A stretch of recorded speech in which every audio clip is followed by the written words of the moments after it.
front of a room full of 2,400 people, my immediate reaction is to look at my feet. Because like I said,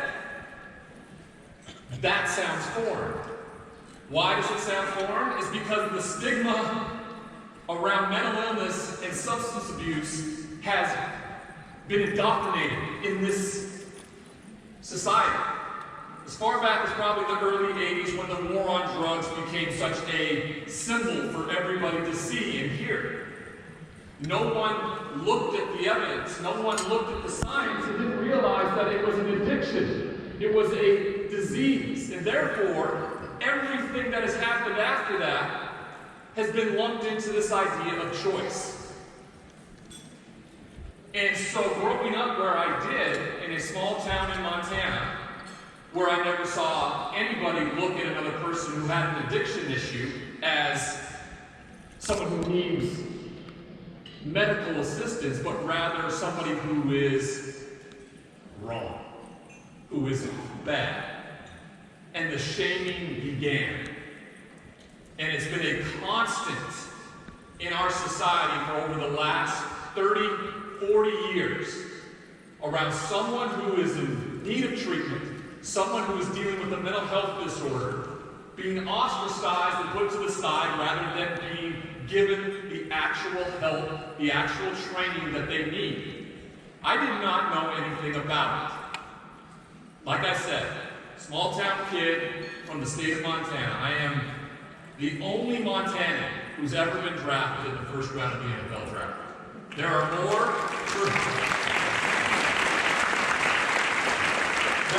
first-round draft picks in the Manning family than the whole state of Montana has. So there's a uniqueness that I thought. I love to compete. That's all I ever wanted to do. How do you get from Montana to the highest possible level of your sport? Well, you have a wonderful father. Two-tour Vietnam veteran who came home and got spit on and raised 3 boys and built a business and is filled with integrity and character. That's how you develop this work ethic. I also think whatever happens to you down the line, you become a caricature of how everybody portrays that. You don't see the things that go on behind the scenes. The work that I put into, the amount of time and sacrifice my family made to get me to where I needed to get to. The best decision I ever made was to go to Washington State. Go Cougs, I've heard that a few times. Everybody else as a human being. And by playing this sport, that made me more important. So this inflated ego, the idea of being a drug addict long before I ever took a drug, because of course I know how we behave. That's how I was behaving. It was an all in, never a gray area. Either I was a failure or I was a success, and I was going to be a success, period. There wasn't anybody else that had the drive that I did. And I accomplished all of that. Now, did I fail? Yes, I failed constantly. But I just didn't see it. And I also didn't see the care that was being taken by bringing me along. But when I did finally fail on the highest possible level, I was not equipped to deal with it because of the stigma. Now, I never used a drug. I didn't drink until my 18th birthday. Those things were not associated with my advancement to be successful. In fact, I looked at those that did that type of thing as morally bankrupt people. That made me, again, more important than any of you. And now, I was in a moment where I was dealing with real mental health issues.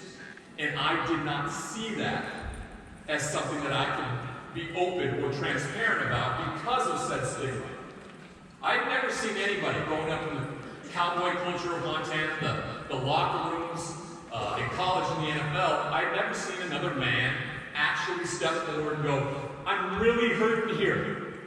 Can you help me? And if you hadn't seen it, or even seen it portrayed in books or movies or TV, how were you supposed to do it? I didn't know how to. I saw it as weakness. I saw it as a shaming thing that had been placed upon me since I was a little kid and we watched it go by. So how did I deal with it? Well, I dealt with it the only way I knew how, and that was by myself. I didn't seek professional help when it came to the mental health side of things. I didn't understand what I was trying to do to medically treat it myself. And one night in Las Vegas, after what I had wanted to be was a 20-year-long career playing the NFL, only ended up being a 5-year career. When I walked out of that institution, I was seen as one of the largest failures ever to go through the NFL because of the expectations that existed for me and how I essentially crashed and burned at the highest level when the dawn of the internet became apparent, and drafted alongside arguably the greatest quarterback to ever play in Peyton Manning. All of those things, those convolutions, come together in this one place. I'm in Las Vegas, and I'm at a fight, and I always have this moment where I know that people are going to recognize me, and I walk into a room like that, and I go, please don't recognize me, please don't recognize me. And then like 15 minutes later, I'm like, why the hell isn't anybody recognizing me? Okay? That is the narcissism that I am. It always had to be about me. And that night, for whatever reason, they were announcing the celebrities in the audience. They announced, Charles Barkley and Tiger Woods, and the audience applauded. They announced my name, and the whole MGM brand just booed and hissed. And it's not like that hadn't happened before, okay? You walk into an opposing team stadium, you get booed, you get heckled, but you're almost emboldened, empowered. You got your shoulder pads on, your helmet, you're protected, and it almost makes you feel good about it. Especially walking into Husky Stadium and just beating the hell out of it. That is maybe the best feeling in the whole world. Well, this wasn't, okay? In that moment, I felt all of the less than, all of the judgment, all of the shame that you can imagine. It wasn't that they were just saying you're a bad football player. What they were telling me, what my addict mind heard, was you are an awful human being. And that was the stigma. And it continues to be that way. As much as we've changed, and as much of you in this audience continue to try to be part of the solution and change that narrative and change that stigma, it still exists in the general population. It's an easier form to look at somebody who is willing to make what they assume is a choice and not any sort of science or brain chemistry as a flawed human being. And yes, we all are. We are all flawed human beings trying to be better every single day. But that moment, I just heard all of that, and it weighed on me immensely. And so instead of seeking any sort of help, that night, my doctor of choice was an acquaintance of mine who introduced me to Viking. And it was the answer. I think I'd been searching for an ability to numb whatever I was feeling. All the failure, all the judgment, all that fear, all those things that I had growing up was now monumentally placed at my feet. And I did not know how to deal with it in a healthy, positive way. So, I accepted this medication. I mixed it with the alcohol I was drinking that night. I would walk into parties where there were Hall of Famers or Super Bowl champs where I always felt less than and judged. All of those things. And I didn't feel any of it. And I had just been searching for that. I had my answer. It was, my brain says, don't feel anything. That's how it works. And this was the answer. And I found it. For the next 8 years of my life, it was chasing that, just chasing that. Going to doctors, showing them x-rays. I got beat up for a living, manipulating doctors who have not had the training and understanding around addiction because it's just not taught in medical school. They don't see and understand drug-seeking behavior. All of those things. Until finally, because this is how, my story's not unique, okay? At all. Any of you who stood up, who have family members or know someone who has had a substance abuse issue, if they stood up here on this stage and told you their story, it would be almost identical to mine. There are a few outliers, of course, when you add the NFL and all of those things to it. But that is the truth. We're no different. We are the flawed human beings who are trying to be better every single day and struggle mightily at it, hiding what we're going through because of that stigma and the way that people view us. And so, because, one, I'm 6'7" and 270 pounds, I'm not a good burglar. I got found out pretty quick. Also, it was my hometown where I'm supposed to be the hero. People know me when they bring a photo lineup out to the family that saw the 6'7", 270 pound guy walking out of their house. Go, was this him? And like, yeah, that's him. Well, how did you know? It's Ryan Lee. Tell people if you're from Great Falls, I was probably in your house from somewhere between 2005 and 2010. It's not a huge community, but I work hard. There were all those nights that I would look into the mirror and I knew who I was. Right? I wasn't in denial to myself. I saw who I saw in the mirror. I saw this mentally ill junkie. And I clamored for help every single night. Somebody, please help me. I couldn't do it to the people I love. I couldn't do it publicly because of the shame that came with it and how I absorbed that. Now that may have been a projection on my part. I understand that. But the stigma attached to what I was going through was so much, and I carried it so much that I was unwilling to tell anybody what I was dealing with and ask for help. Luckily for me, the sheriff's department volunteered and offered to help me. They showed up at my doorstep on March 30th, 2012.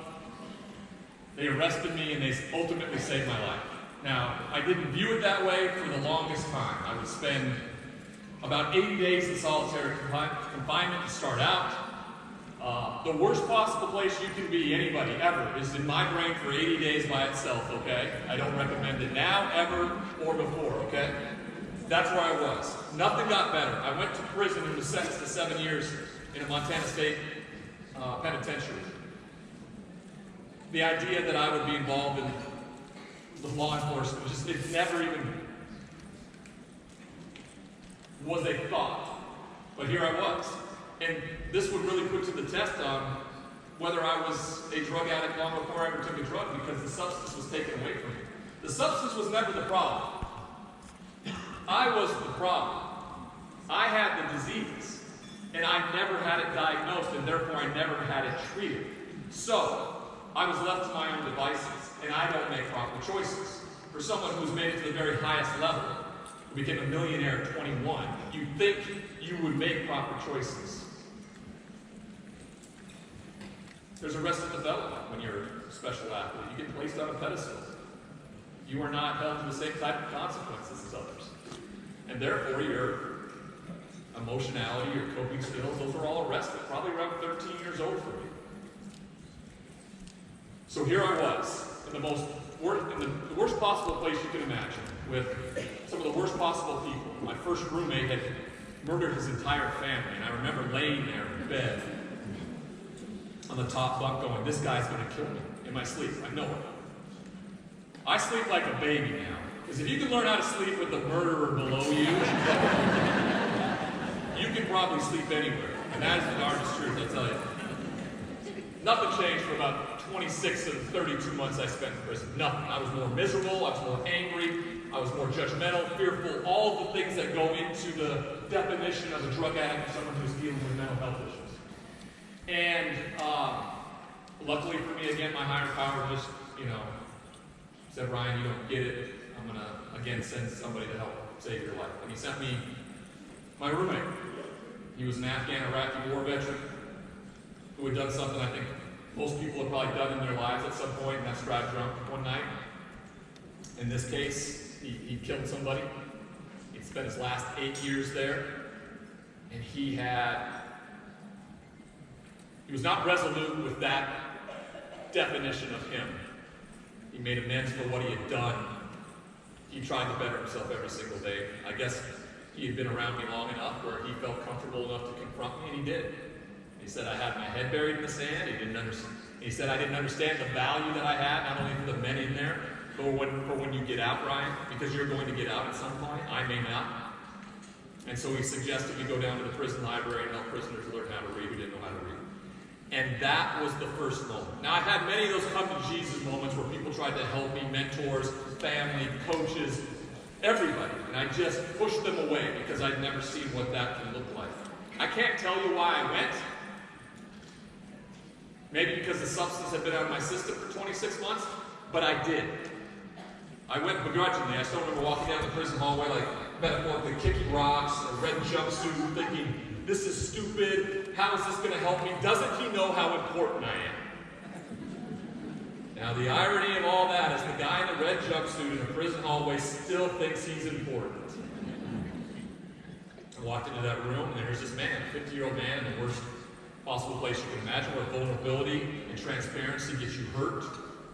You don't do it. Walk up to me and say those words that I've never heard before. I don't know how to read, Ryan. Can you help me? My first instinct was, what's wrong with this person? But I did, and I came back, and I came back, and I came back, and a month passes, and I'm sleeping better, I'm more personable, and I'm talking to my family. And what I had come to realize is that I was being of service to another human being for the first time in my life. I used to think what I did on Saturdays and Sundays was me being of service to everybody. And that is, how foolish is that? Football's an institution in our country, yes, I get it. But it's a silly game.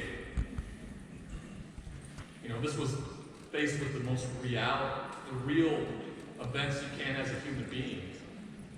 And so that changed. So for the final 5 months of my stay in prison, I made it about other people. And what's ironic about all that is when you make it about other people, your life gets better. I used to think it always had to be about me for my life to get better.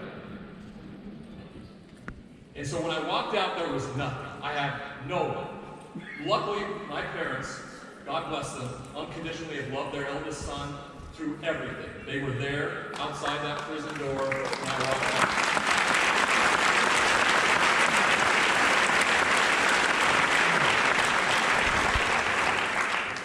But I had nothing. Okay?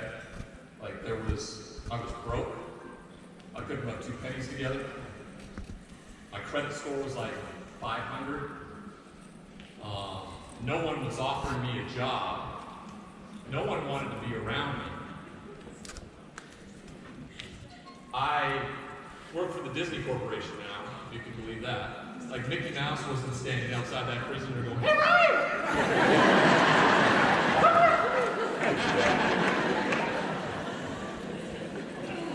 I started doing that bit last year, and my wife heard it for the first time, and she said, "Don't you ever do that again." And now, when I do it, it kills every single time, and I make sure when I get home that I make it very clear to her that it killed once again.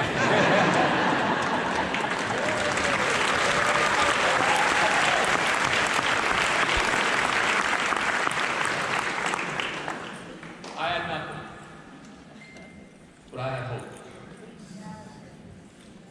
I didn't know where that hope had come from, but it had come from what I had started to do over those last 6 months. And that was about making it about other people. And so what these last 8.5 years have been for me, because it's not like I've been out of prison for 20 years, people. It's at 8.5 years right now. I'm about 11.5 years sober. Somehow I stayed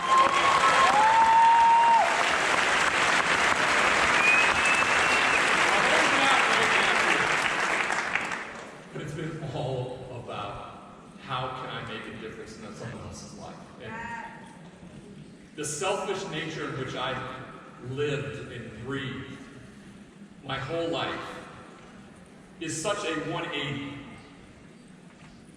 And don't get me wrong, when you stand in front of 2,400 people and they applaud you, like your ego is involved. My ego is the enemy. It just is. So I've surrounded myself with people who hold me accountable, just period. You don't like to hear it because you feel like you're in this place when you're being asked by a general to come speak at his national mid-year convention. There's something to that. But I have a disease. It will not go away. It needs to be treated constantly. It affects your impulsive nature of your brain. It makes you do things different than you ever had. 11 and a half years without a substance in my body. My father-in-law visits for about 10 days just a month ago. He's old, he's elderly, he's handicapped. His doctors prescribed him Norco. I never really heard what that was. It's a hydrocodone spin-off. But he talked about it when we were at dinner one night. My brain immediately went, there are pills in the house. 11 and a half years, going to meetings, doing all the things I need to, working with people. My brain is so affected by it that that's what I heard. But luckily I have that accountability group, right? How do you go about things? Do you do it in a drug-seeking behavior habit way? Or you slink around the house, maybe see if you can find it? This was so foreign to me in how I work and how I do things. I sat him down with my wife, because my wife knew I needed it. Something was going on. And we sat down and we asked my father-in-law if we could order a RX safe from Amazon.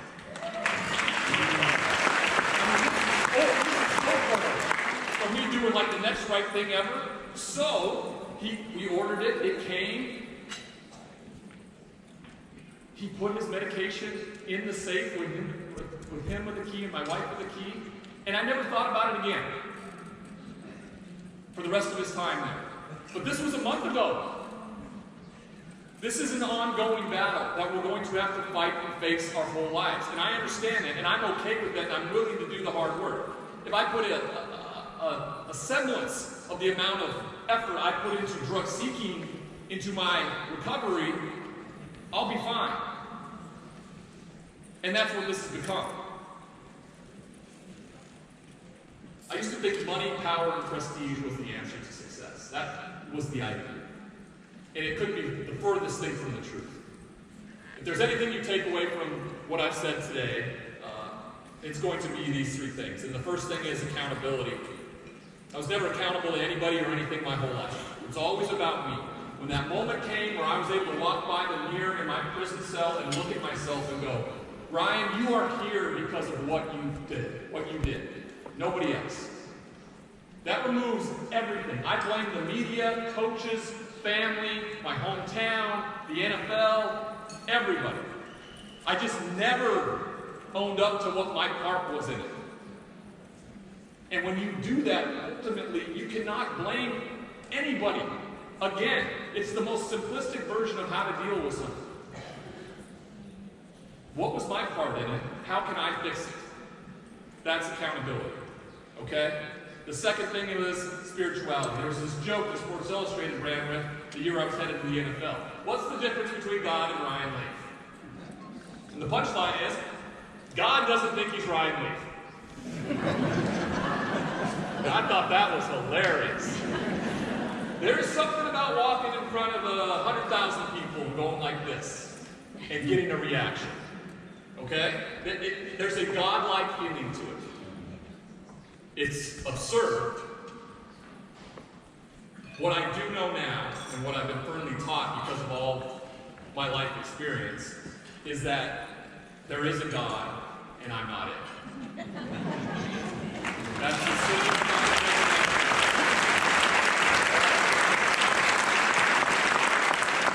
There has to be a reason why I'm still here. There are teammates of mine, and there are brothers who played in the NFL with me that had much more impactful careers, were successful, did not, victimize their communities, who are no longer with us because they took their own lives, or they drank themselves to death in a hotel room because the NFL and people who are not in this room don't understand it and it's still stigmatized about why it goes on, who this person is. And so I have a ton of survivor's guilt around that aspect. Why am I here? Why is it Junior Seau, who was my teammate,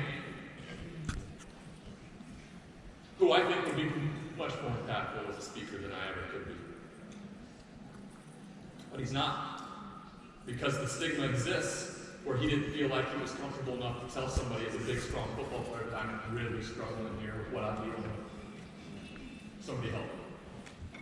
And there's a spirituality to this. The fact that I'm standing in front of a room, 2,400 people, rather than sitting in a jail cell or 6 feet under, that is spiritual.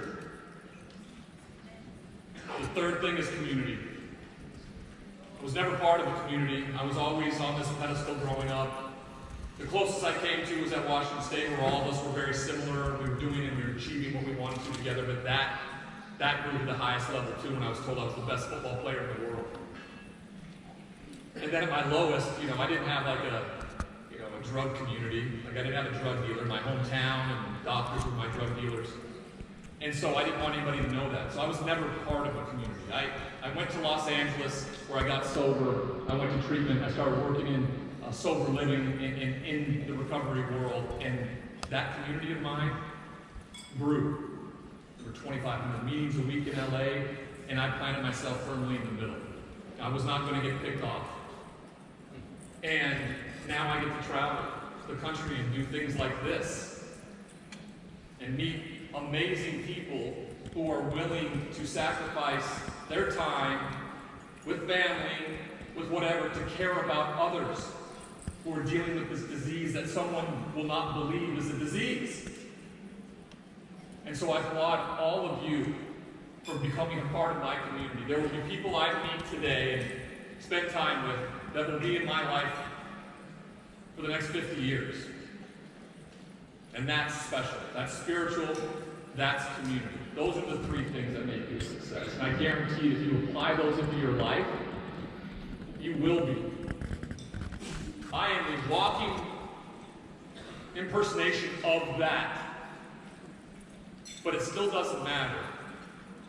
People still want to look at me as those words I started this speech with. They just do. And that's the stigma. And it continues. What the 60s were for civil rights and where we are right now, that may be what it takes for mental illness and substance abuse. I may not be around to see a real change, but what does that do? Do we just stop? Do we just give up? Or do you do exactly what everyone in this room had a choice to do, and that was to show up, to be part of the solution, regardless of what the result may yield? You cannot control that. I tried to control a lot of things my whole life. You cannot control what other people do with your message. You cannot control what other people do with what you see as the solution. You can only do you. You do what you need to do. You stay out of the result. You lay your head down and you do it again tomorrow. And that might be the closest identifier to what recovery is. People ask me what 5 years looks like from now. I don't know. I could easily be back in prison 5 years from now. My best thinking takes me to a prison cell, people. I don't do it right. I need help. I just do. What I do know is if I do what I did today, tomorrow, I most likely will lay my head down at night. And I'll be at peace. My mom always asks me if I'm happy. I hate that. I hate the happy thing. Like, life is life. Life is unfair. It's about how you deal with it that matters.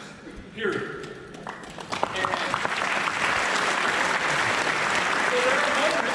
there are moments where I walk around in just a happy bliss. In fact, I'm a very morning person. My wife hates it. She believes coffee is the only reason why anybody should be happy in the morning. I've never had a cup of coffee in my life. In my sobriety, when I wake up, 6 o'clock or whatever it is, like, boom, I'm out of bed, and she looks at me like I'm insane. And I say, you can choose to start your day the way you want to start it. You can.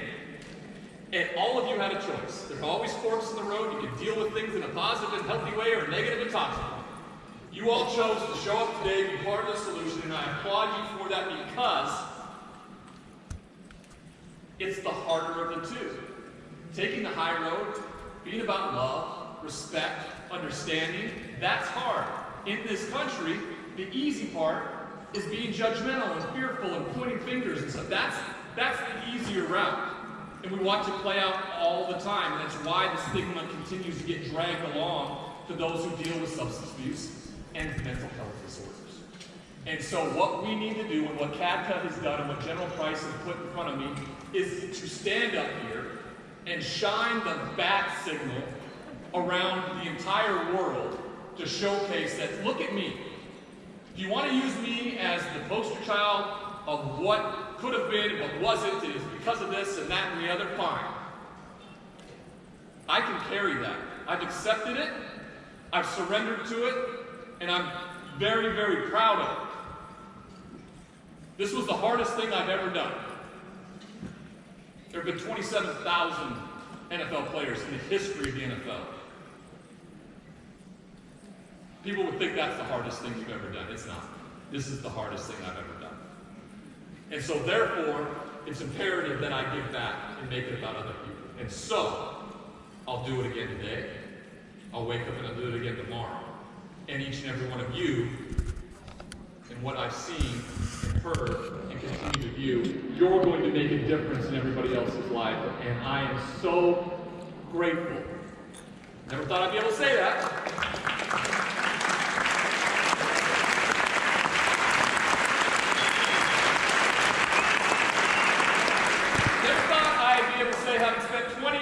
Having spent 32 months in prison, I'd be grateful for it. I don't recommend it, but I'm incredibly grateful for it, as well as I am incredibly grateful to General Price, this organization, CADCA, and for all of you for showing up today and being a part of my recovery. People talk to me about how I have a hand in saving people's lives. I tell you right now, there's been so many more people that had a hand in saving mine. Today, you all have had a hand in saving my life. So thank you very much. God bless you all.